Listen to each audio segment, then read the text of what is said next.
Olá, tudo bem? Eu sou o Emerson e vou mostrar para vocês neste vídeo uma das funcionalidades mais importantes do plano de distribuição lançadas até agora. Vamos explorar o conceito e aplicação prática do itinerário. Vem comigo! Para que seja possível entender o que é e como funciona o itinerário, precisamos antes explorar outra funcionalidade importante: o conceito e aplicação prática das regiões operacionais. Uma região operacional tem como objetivo determinar as localidades geográficas em que a empresa pode movimentar cargas de forma prática e rentável. Para determinar como a empresa atende um determinado grupo de localidades, podem ser relacionados às regiões operacionais uma ou mais unidades operacionais ou prestadores de serviço de transporte. As regiões operacionais, portanto, são agrupamentos de localidades que podem ser atendidas por prestadores terceirizados ou unidades da própria empresa. Vamos para a aplicação prática. Acesse o configurador e clique em Regiões Operacionais. Em seguida, clique em Novo, defina um nome e comece a vincular as localidades. Você pode atribuir localidades do tipo país, estado, município, bairro, logrador ou CEP. Nesse exemplo, vou estabelecer localidades do tipo município. Preste muita atenção ao realizar esse processo, pois há municípios que têm o mesmo nome do estado, como por exemplo, Rio de Janeiro e São Paulo.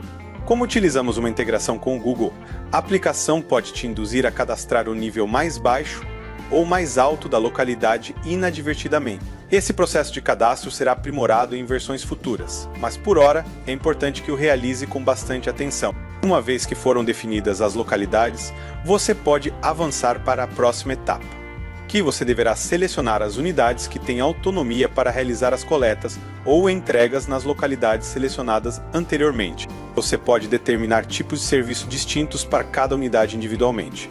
Por fim, caso as localidades selecionadas sejam atendidas por um prestador de serviço, você poderá utilizar essa opção para vinculá-los à região operacional. Feito isso, a região operacional poderá ser criada. Tendo cadastrado uma região operacional, agora vamos à aplicação prática de seu uso pelo sistema. Quando uma requisição de transporte é gerada no plano de distribuição, o algoritmo de validação das regiões operacionais entra em ação. A aplicação captura as informações do endereço de origem e de destino da requisição de transporte e tenta encontrar uma região operacional para associar a estes endereços. Se encontrar, a aplicação demonstrará a descrição dessa região operacional nos detalhes da requisição. Agora que você já entende o conceito e a aplicação prática de uma região operacional no plano de distribuição, podemos nos aprofundar no conceito do itinerário. O itinerário tem como objetivo principal fazer uma transcrição sistêmica da malha logística da empresa.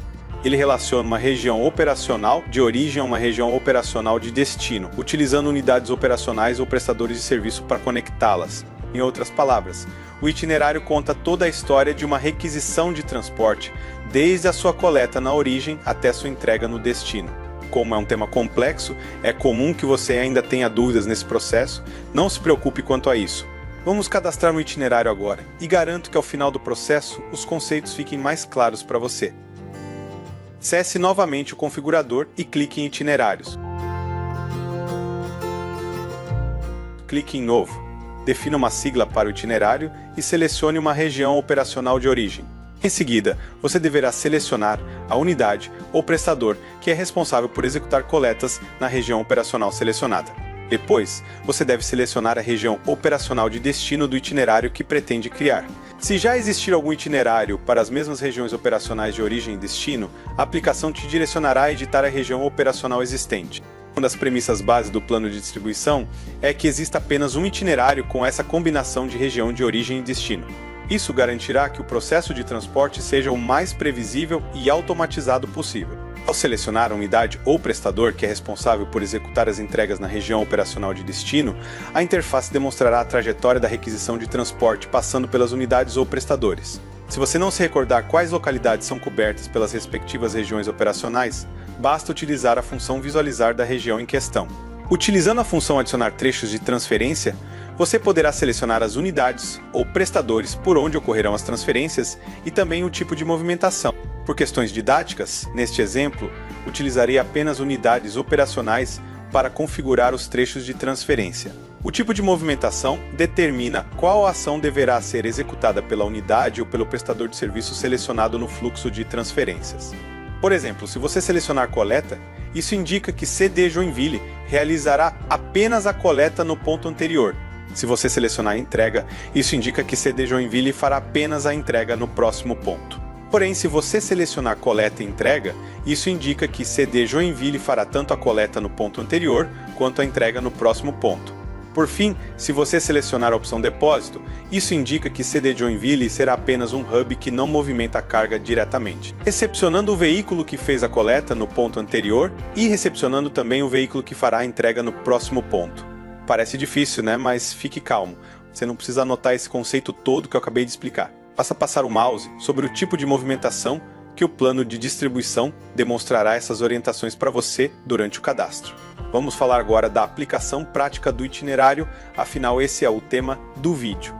Tendo criado o itinerário, agora é possível selecioná-lo lá no TMS operacional durante o cadastro do documento de transporte. Tendo determinado o remetente e o destinatário, o TMS operacional aciona o plano de distribuição para tentar determinar um itinerário.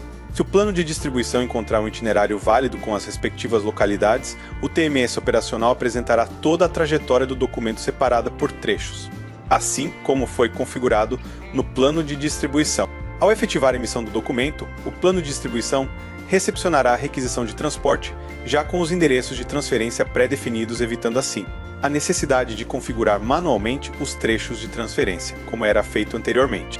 Antes de terminar, é importante fazer uma consideração aqui. Se no itinerário houver um trecho a ser executado pelo prestador de serviço, o trecho em questão não poderá ser operacionalizado por um embarque do plano de distribuição. Todavia, a conclusão da execução do trecho em questão deverá ser sinalizada pelo prestador de serviços através do serviço de ocorrências da suíte logística. Em breve, traremos um conteúdo específico para abordar esse tema. Fique ligado nas próximas atualizações. A utilização do itinerário automatiza muito o planejamento de requisições e certamente trará retornos consideráveis a curto, médio e longo prazo, mas deve ser feita com muito cuidado. Não crie um itinerário sem ter a certeza de que ele representa a realidade operacional da sua empresa. Faça bom uso dessa funcionalidade e até a próxima.